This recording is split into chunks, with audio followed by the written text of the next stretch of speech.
SG. But for execution, feeling ko yung tempo control nila may skill shot lang. Kumbaga pag kumagat ang kanilang abyssal arrow o kumagat yung eject sa tamang target, mabibreak nila yung tempo na meron ang EVOS SG. But I love this Popol and Koopa pick.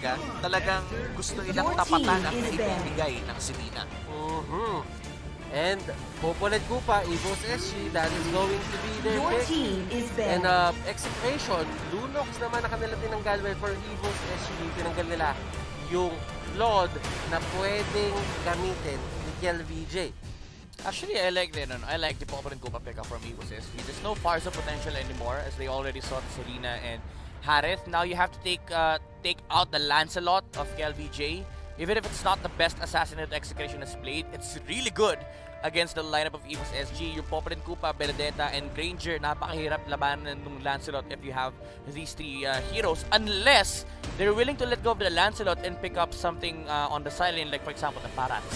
Para lang may ma-maximize nila yung fact na pwede kasing i-pick ni Execution yung Selena tsaka Lancelot. So most likely parang, alam mo, tinetelegraph lang ni EVOS SG. Okay, maglalan Selena sa EXE, ang ganda ng first pick Barat sa atin sa second phase. Yeah, and they ban out the Pakito. Ibig sabihin, inopen nila yung sinasabi mong Lancelot and Execration.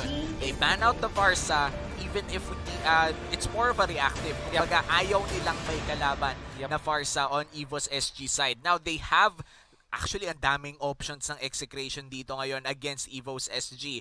The Selena against the Popol and Koopa alone would be a battle of information. But apart from that, the tempo could easily switch between two teams. The early damage coming in from Granger and Benedetta versus yung early potential na tumama yung mga skill shots neto ni Selena to the follow-up of the JAWHEAD. Again, Execration versus EVOS SG based on the first 3 picks alone, talagang magiging ano yung term nyo doon? Yung pag sobrang ma-action Bakbakan. bakbakan? Well, balagbagan ng Balagbagan. mga action Jackson. Madami. Hinahanap ko yung term eh.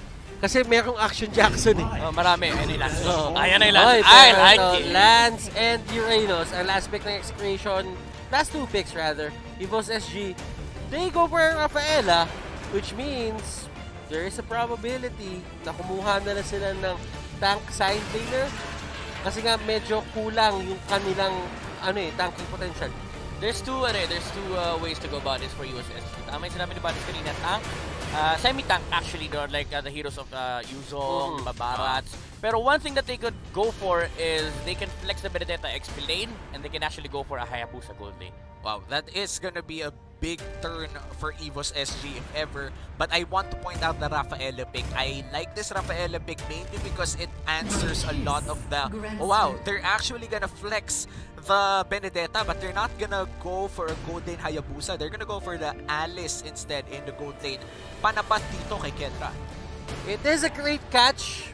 Madali siyang makapag-zone out ng mga tao sa sarili nila ng mga comfort zone, specifically yung mga Zaman Force.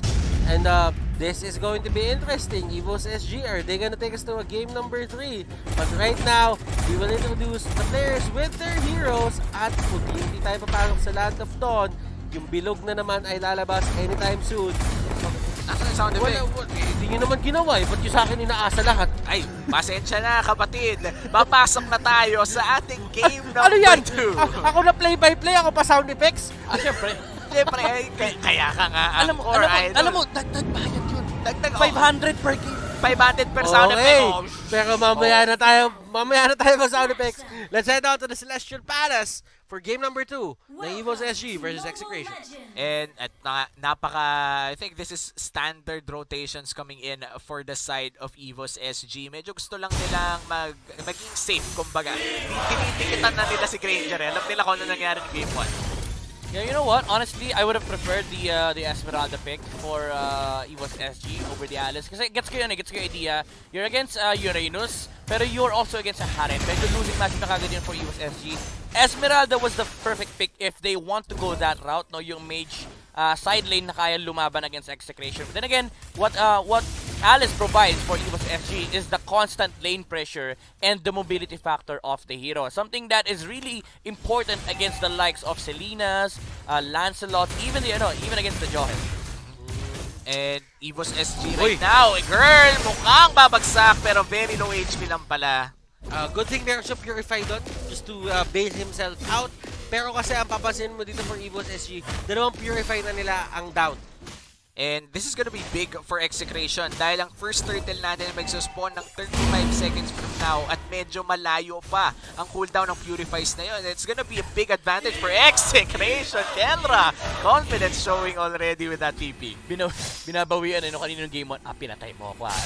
Ngayon lugi ka sa akin sa matchup, lagot ka sa akin. Pero alam mo, focusing on EVOS SG a bit more dito, Soul, he is one mean Benedetta player. Isa to sa mga favorite heroes niya, ginamit niya to halos dati. But Soul will just try to get away. Ayaw niya ayaw niya makipagsuntukan. Medyo mas mahaba kasi yung espada ni KillVJ ngayon. Medyo mas masakit. Level 4 na rin ang Lancelot na yun against sa level 3 Benedetta. So medyo egol talaga. They don't want to go for that fight. Pero Turtle bilis bumagsak. Mabilis talaga bumagsak, men. Pero yun, hindi mabilis ang hindi mabilis. Well, mabilis. Mabilis yung sa sobrang bilis nga, akala mo hindi na mabilis. Oo, sa sobrang bilis, akala ko hindi na mabilis. Tama yan. But, KillVJ. Nakuha niya yung turtle, pero hindi natin nakikita yung sa baba. So, isipin nyo na lang na yung nakakuha niya. Oo nga, and that gives Execration a big gold lead, at least for the early game. First Blood plus Turtle, that's an immediate 800 gold lead para sa Execration. Ano kayong gagawin nila dito sa tempo na sila yung nag-start? Kumbaga sila yung naglapag ng unang paa sa sayaw na mangyayari in this game. And tignan mo yung pwesto dito na Execration, doon sa mapa ng EVOS SG, masyado silang tapak dito sa may mismong gitna na ng Tier 2 at Tier 3 turrets. Gusto pumunta Singapore na rin siya. Nako, baka nga nasa Poland na tong papasok na doon sa inhibitor. Ano gusto pumunta? Di ba nasa Singapore naman? Oo nga pala. Tama naman. Okay. Anyway, dito sa Execration for the Lancelot na. Again, sabi mo kanina na sila yung unang umapak dito sa dance floor ng Execration. They have a Selena, so they can get they can take resources much faster compared to EVOS SG, and they're also playing Lancelot. As a Lancelot in a game, you'd want to establish at least 1,000 gold lead. Then you start taking up the resources of the enemy kasi kailangan leading ka talaga against the enemy para ma-burst on mo yung mga targets na gusto nyo patayin. And si Soul ang magiging target sa may kabila, but Kelra still alive! Oh, wow! Grabe yun. Ang galing ni Kelra dito, humanap ng lusot doon sa rotation ng 4 na tao. EVOS SG, 4 yun. 4 na tao ang iniwasan ni Kendra, pero they're gonna go for the third instead at mukhang wala na magagawang Execration. Joke lang! Naubusan ng minion. Naubusan ng minion indeed. Potato. They might just actually give this up kasi nandito si Chaknu. Yeah. Ayaw nila pahuli pa. And si Pokemon dito. Oh! Naman, unstoppable force. Panis! Pero look at that arrow. Connection. Chak to max. Nako, it's gonna be another Pokemon na nahuli. Game 2 na, Gatakachemol pa rin, Butters. Gatakachemol, Kelra. Wala na siyang Torre dito, pero he seems to be happy kasi nakakuha siya ng isang kill and never pa siya nati-take down kahit may 4-man rotation na naganap. And speaking of 4-man rotations, nakaganti naman ang Execration doon sa taas. Actually, habang nangyayari yung 4-man rotation, nagkaroon ng cross-map play si Execration, sila pa nakakuha ng kill. It's a turn for a kill at mukhang Turtle pa nga mag-secure ng Execration dito unless may steal na magagana, pero Lancelot yan at truthful na. Napakahirap agawan yan. Thorn Rose, Retribution, lahat ng klase ng burst damage na gusto mong makita, pwede niya ibigay at kaya niya tansyahin yun. Depende sa kanyang damage output. And so, hindi niya kinakaya si Renjo dito. Kumbaga parang Exorcist, binato pa nga si Pokemon, Garakachemol na naman. At eto si Pokemon na naman ang pinaka-target, pero hindi nga siya tutumba. And speaking of tutumba, at mukhang tutumba dito si Soul, pero grabe ang damage, Phantom Execution in! And girl, Potato, Kiel, sila ang target dito ni Kiel, pero Kiel forced to go out. Grabe yung ruta niya doon. Grabe yung ruta niya doon. Nakita mo ba yun? Oo, para naka-GPS to. Naka-GPS. Lumiko pagdating sa ganyan. Never ka pwedeng mawala. Sabi sa kanya ng GPS niya doon, pagka-dash mo kay pagka-dash mo doon kay Pokemon, turn left. Tapos, turn right. Si Chaknu, nakahuli ng isang member dito. Soul goes down, Pokemon goes down, and KillVJ once more! Definitely once more! And kinagat siya ni Kichudong. Masyadong mabilis palibasa, naka-smart 5G. Sobrang bilis talaga ng pasok doon Kuya Mukien VJ, pero nakagat eh. Kumbaga, alam mo yung pag tumakbo ka ng mabilis sa aso, mas nalo kang hahabulin. Pero sa side track ko lang kayo sinolo kill ni Entomax si Soul sa top. Oo nga eh. Nako, alam mo tama, alam mo, pag-usapan natin yan. Sinolo kill nung Selena yung Benedetta. Gaano ka kalupit para magawa mo yun? Si Renjo dito, naiwasan lahat ng bullets. Pero yung last bullet pala ay tatama pa rin. Nagantay si Potato na mahawakan ng Alice para straight line. Hindi niya kailangan mag-isip kung saan niya itapon. Oo, kung yun yung tipo na pag hindi pa tumama, kasalanan mo na yun. Wala nang slow, na-snare pa nga, Potato, he lands all of the bullets at mukhang papasukin nila si VJ. Battle execution hit! At gusto niya lang talaga mag-take Araw. down nung ganong mga minions. Pero, wow, EVOS, JPL, tatakbo lang sila. And it seems to me na mas magiging maganda para sa kanila yung pag-take down ng turrets at pag-control ng mapa. Yeah, again, bumabalik tayo sa signature playstyle ni EVOS SG, yung constant pressure sa objectives. And this is where you start seeing the benefits of having an Alice. Kahit hindi ganun kaganda yung start niya sa laning stage, the presence, no, yung threat, na kapag nag-objective sila, may isang hero na pwedeng biglaang pumasok against Execration. And Jack2 going in, ladies and gentlemen. At Oh, no. sa daming Wow! niya. And Kelra, Zaman Force, hinahabol si Potato, and Potato can get out. Si JPL ang pinaka-next target para sa kanila, and Jack2, yung hinahabol kanina, siya na ang nahahabol pabalik. At tatakas na sila doon, keeping the casualties low. Nawala man sa kanila si Etomax, pero nakuha. Isa pa! Pero sinamahan mo pa ng isa. Makulit, makulit. Pumasok pa ulit at binigyan ng execration. And execration na, akala mo malapit nang bumagsak si Chakno pero hindi siya bumagsak ng walang ganti. Flicker out, binalik, Naku po, binalibad sa Pokemon. buong tropa. Pokemon na naman! At ang dami sana pwedeng puntahan ni Pokemon doon.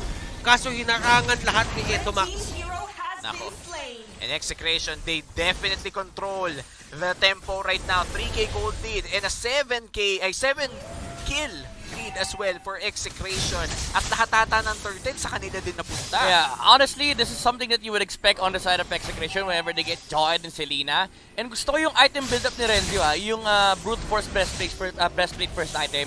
Siya yung kumaga parang CCTV naman this time around, hindi na si Chakno. Kasi ang trabaho ni Chakno dito is to set up and make sure na may mapapatay kagad sila sa side ng EVOS SG. Kaya ang ganda nung play niya kanina, nung akala natin si Execration yung lugi. Pero pumasok pa si Chakno, sabi niya, akala nyo, di ako lalaban ha.